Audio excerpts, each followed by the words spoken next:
There are only two requirements for adding AngularJS to a web page. First, you need to add a script tag pointing to angular.js. Angular.js is the only script file that you need for the core Angular features because Angular has no other dependencies on other libraries. This is the only script file we need, except for the script files that we might write for ourselves. The second requirement is that you need to add an ng-app attribute somewhere in your HTML. ng-app in Angular terminology is called a directive, and it is just one of many directives that Angular provides. The ng prefix is short for Angular. So whenever you see ng in your code or in documentation or in a website name or a bumper sticker, think Angular.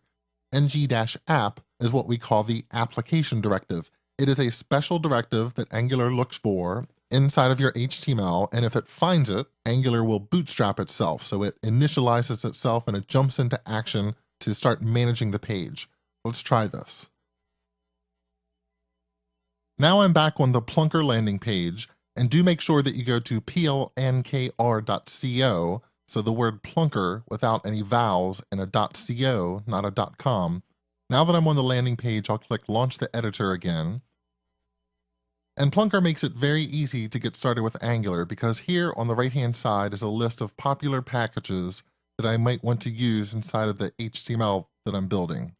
And the most popular package is angular.js. If for some unthinkable reason Angular doesn't appear here, I could always search the packages and I'll be able to find angular.js. And I want to use the most current version of Angular, so I'll just click on this icon right after angular.js. And what Plunker will do is add a script tag to my HTML file to reference Angular.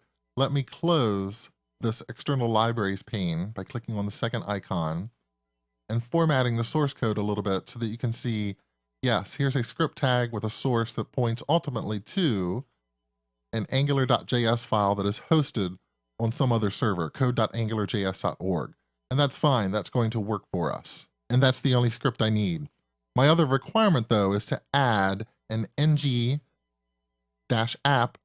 directive somewhere in my markup. Some people like to add that directly to the HTML element.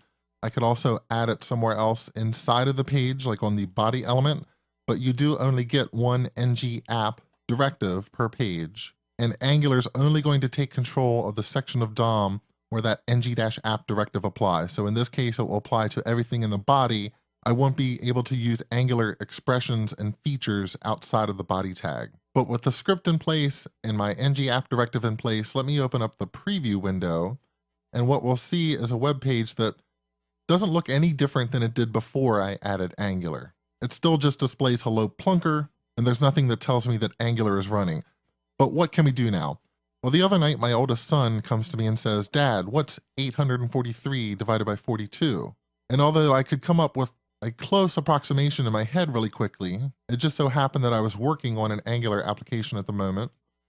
And so I just went into the page that I was working on and put in this expression, 843 divided by 42, and I put that inside of double curly braces. And because I was working on an Angular application, Angular found that particular binding expression, that's what we call it, and it output into the web page the answer I was looking for, which was roughly 20.07. So these double curly braces, or what some people would call mustaches or handlebars, they are binding expressions in Angular. Angular looks for these things and tries to evaluate the expression inside.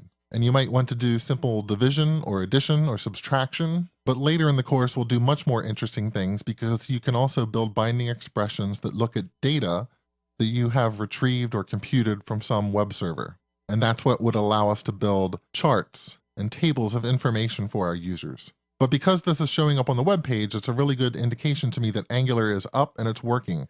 If, for example, I were to delete the script reference, or if I were to take out the ng-app directive, now I no longer see the result of that expression on my web page. I just see the literal text that I typed in, which is double curly braces and 843/42.